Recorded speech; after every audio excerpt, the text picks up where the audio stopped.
esteja convosco. Ele está no meio de nós. Proclamação do Evangelho de Jesus Cristo segundo João. Glória a vós, Senhor.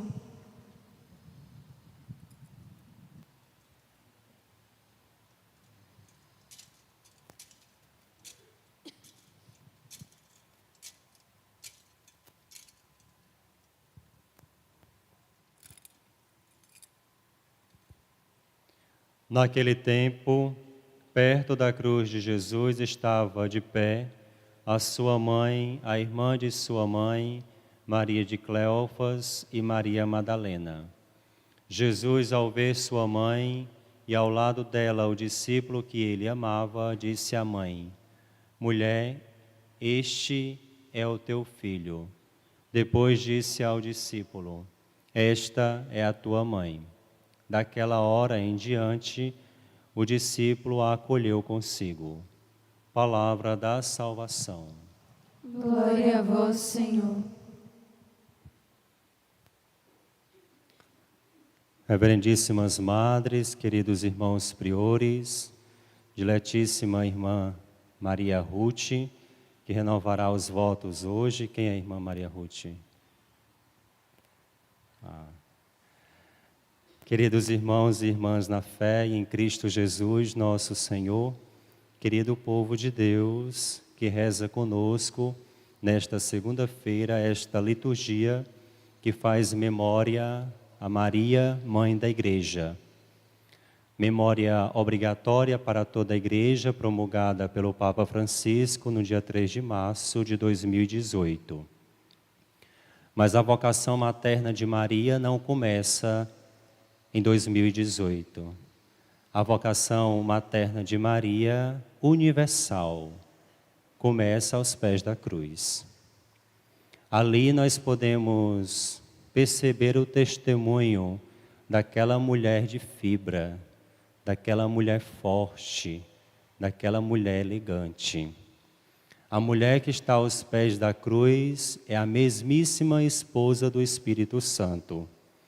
Por isso que o Papa fez questão de colocar esta memória obrigatória para toda a Igreja na segunda-feira após a solene festa de Pentecostes, para nos fazer recordar que aquela que esteve no cenáculo, a esposa do Espírito, é a mesma mãe de todos nós. Aquela que gerou a cabeça, gerou também e continua gerando o corpo místico que é a Igreja. Nós que somos membros do corpo de Cristo. Nunca se ouviu dizer por aí que uma mãe tenha gerado somente a cabeça. Dizia São Luís Maria de Montfort, isso seria uma monstruosidade. Uma mãe que tivesse um filho só a cabeça. Esta mesma mãe gera também seus membros, que são os batizados e os enxertados em Cristo. São aqueles que são irmãos de Jesus, os amigos de Jesus. Estes são os filhos da mesma mãe. E aqui nós encontramos a sublime vocação de Maria aos pés da cruz. Diz o evangelista João, perto da cruz de Jesus. A cruz de Jesus é o grande trono, cujo rei serve à humanidade no alto da dor, cuja coroa é de espinhos. E assim como o rei está na cruz, que é o seu trono, perto da cruz está também a sua mãe, isto é, a Gebirá, a rainha. A rainha está ao lado do trono do rei. Ela que é aclamada por todas as nações como a rainha, assim como Betsabeia por Salomão. Quando Betsabeia entra no palácio real, imediatamente Salomão manda colocar um trono para que a sua mãe sente-se ao lado dele, para que a sua mãe também reine com ele. A rainha está ao lado do rei, assim como estava também Maria, no dia do nascimento de Jesus. Parece um pleonasmo dizer que Maria estava no dia do nascimento de Jesus, mas parece que muitos ainda não entenderam. E na loucura do fanatismo, ainda creem que no dia do nascimento de Jesus, Maria não estava. E ali, Maria estando com o menino no colo, os reis magos vêm adorá-lo. Os reis vêm adorar o grande rei. E ao lado está a sua mãe, a grande rainha. O evangelista João, ele é muito simbólico. E o seu evangelho tem inúmeros significados a ser desvendados por nós. O evangelista João faz questão de dizer que aos pés da cruz estava sua mãe, a mulher por excelência. Mulher que é um título simbólico, universal. A mulher que atinge todos nós. A mulher que é aquela que toca a humanidade. Aquela que é universal. João faz questão de dizer que ela estava perto da cruz e estava de pé. Ela, na certeza da ressurreição, permanecia firme. Ela permanecia de pé, porque sabia que o seu filho dali iria sair. O seu filho dali iria descer. O seu filho iria ressuscitar. E esta mesma mulher que está ali de pé está acompanhada com a comunidade, que reza, que ora, que intercede, para que o mundo receba o Espírito. E ela é amada pelo amor, que do alto da cruz, no auge da sua dor, deixa o testamento para o mundo. Uma pessoa, nas suas palavras, ela é supervalorizada, sobretudo no leito de morte. Uma pessoa, quando está desfalecendo e morrendo, o que ela disser se torna um grande discurso na sociedade, se torna um grande falatório. Fulaninho morreu, e a única coisa que ele disse antes de morrer foi isto. E aí se torna uma coisa grandiosa. Pode ser uma coisa pequena, pode ser uma coisa fútil. A pessoa morrendo pedindo para tomar sorvete. Se torna uma coisa imponente, importante. Poxa vida, fulaninho morreu. Bichinho doido para tomar sorvete. Se torna uma coisa grandiosa, mesmo sendo uma coisa fútil. Por quê? Porque na despedida da pessoa, o que ela diz tem um valor gigantesco. E ela reúne todas as suas forças e capacidades para dizer aquilo que é mais importante. Jesus já nos tinha dado o seu Pai, nos tinha dado o seu Espírito, a sua palavra, a Eucaristia, o mandamento do amor. E o que restava ainda Ele nos dá? A sua mãe. Jesus reúne todas as suas forças, todas as suas capacidades e nos dá o seu último testamento, a sua mãe. Para que aquele que é discípulo amado, ele vai dizer no capítulo 14 do Evangelho de João: aqueles que me amam, escutam e obedecem os meus mandamentos. Este será amado pelo meu Pai e eu também o amarei. Aquele que ama, aquele que me ama, é amado também pelo meu Pai e por mim. É meu discípulo amado. E quem é meu discípulo amado, escuta a minha voz e obedece o meu mandamento. E aí todo discípulo amado, todo aquele que se sente amado, acolhe junto de si, diz o Evangelho, ao lado dela, o discípulo que ele amava. Ao lado dela significa exatamente, entrou na intimidade dela, faz parte da vida dela e ela faz parte da minha. O discípulo amado a levou para a casa do seu coração. Poderíamos dizer também que todo aquele que não acolhe a mãe de Jesus como a sua mãe, não é um discípulo amado, mas um mal amado. É todo aquele que rejeita o último testamento dado por Jesus no auge da sua dor, no auge da sua desfalecência, da sua tragédia. E ali o discípulo a leva para a sua casa. É interessante perceber que Jesus primeiro se dirige à mãe, Se os cuidados que Jesus queria que a sua mãe tivesse fosse apenas cuidados materiais, Jesus teria se dirigido primeiro ao filho, a João, ao discípulo amado. Homem, cuida da minha mãe. E por isso teria ficado. Mas as palavras, ela têm um significado muito mais profundo e teológico. E aqui Jesus se dirige primeiro à mãe. Mulher, eis aí o teu filho. Se o cuidado fosse apenas material, Jesus teria o cuidado de dizer e falar primeiro a João. E muito mais depois, porque depois que Jesus ressuscita, ainda fica 40 dias falando do reino do Pai para os apóstolos. Se esta palavra não fosse importante e significativa e decisiva para a fé cristã, Jesus teria deixado os cuidados da sua mãe, aos cuidados dos apóstolos após ter ressuscitado. Porque ali ele tinha força, podia respirar, tinha condições físicas e mentais para resolver o problema de deixar a mãe em algum lugar amparada.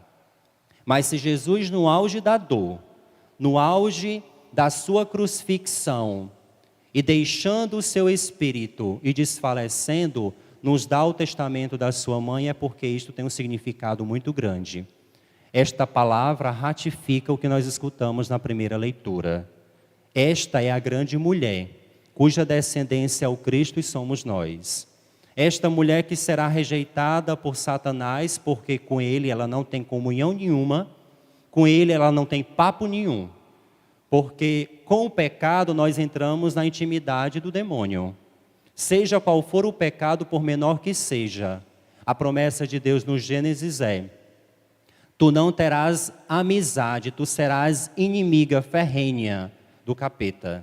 E ele será também o teu inimigo, bem como ambas as descendências não terão comunhão de jeito nenhum. Isto é, aqui nós encontramos na primeira leitura o proto-evangelho, que já anuncia para nós o dogma da Imaculada.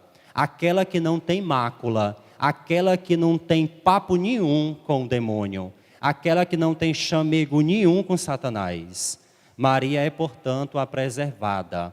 É esta a mulher do qual fala o Evangelho, confirmando aquilo que está no livro do Gênesis e que posteriormente o Apocalipse ressaltará. E aí no Evangelho de João, Maria, ela é aquela que introduz Jesus no mistério público, pois no capítulo 2, ela dá o pontapé inicial da missão de Jesus quando o incita a transformar água em vinho.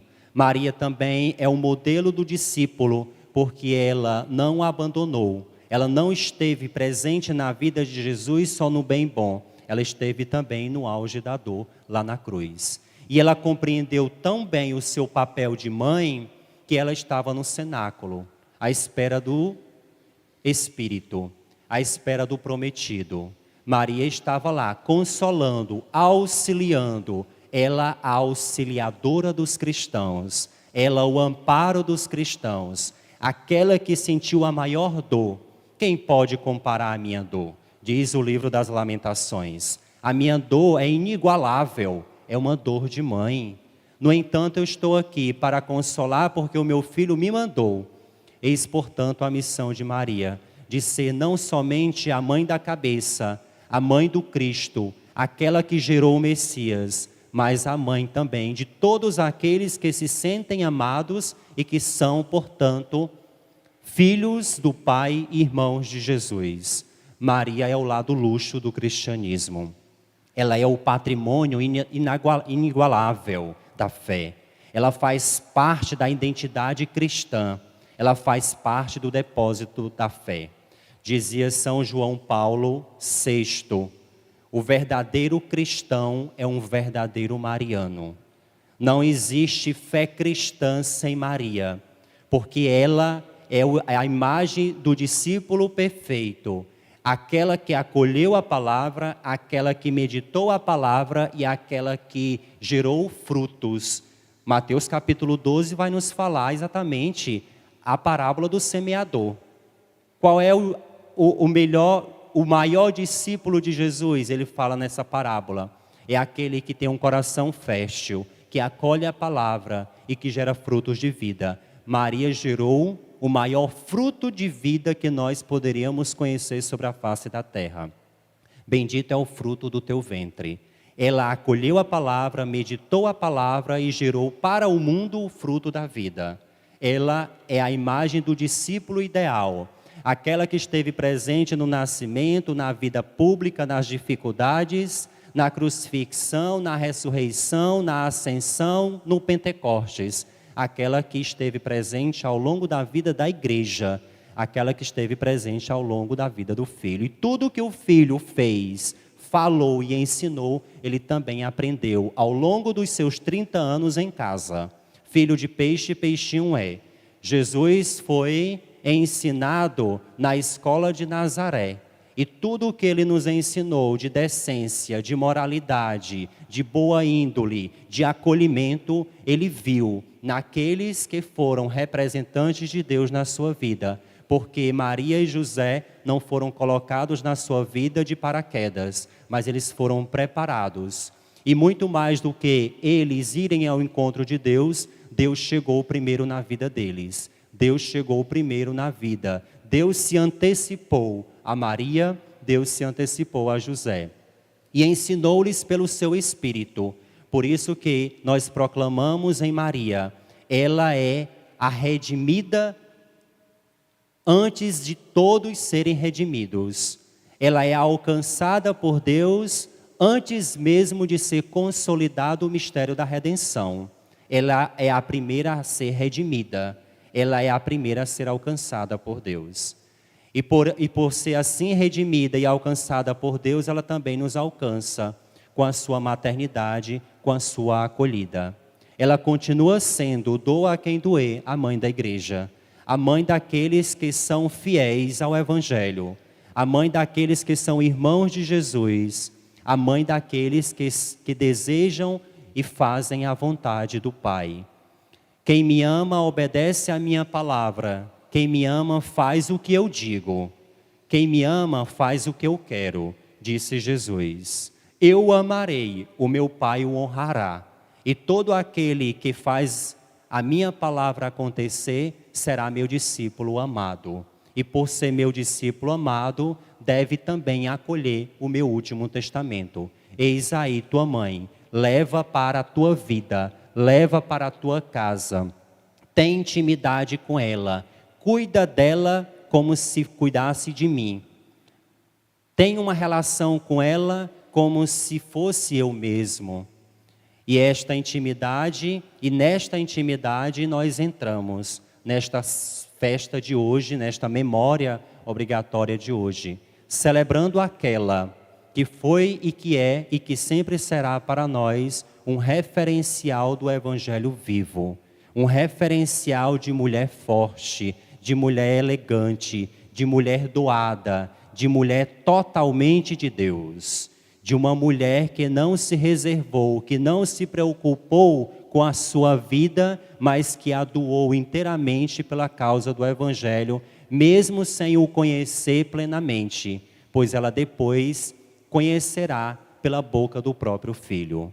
Maria é a referência para o cristianismo, é o lado luxo do cristianismo, faz parte da identidade cristã. Não podemos pensar na fé cristã, não podemos pensar no Evangelho, não podemos pensar no mistério e na obra da salvação de Deus no mundo sem o papel singular e único da Virgem Maria. Invoquemos a sua presença, o seu nome santo, para que esteja não só presente neste dia, no nosso coração, mas que ela nos acompanhe, nos auxiliando ao longo da nossa caminhada, a fim de que nós um dia a tenhamos plenamente no céu. Que Deus nos abençoe por intercessão de Nossa Senhora, nos sintamos filhos dela, porque assim somos, enxertados em Cristo, membros do seu corpo, fazemos parte da sua mesma identidade, e mãe é aquela que gera vida, e ela, portanto, continua gerando em nós a vida do Evangelho pela sua vida e pelo seu testemunho. Louvado seja nosso Senhor Jesus Cristo. Sempre seja louvada e sua Mãe Maria Santíssima.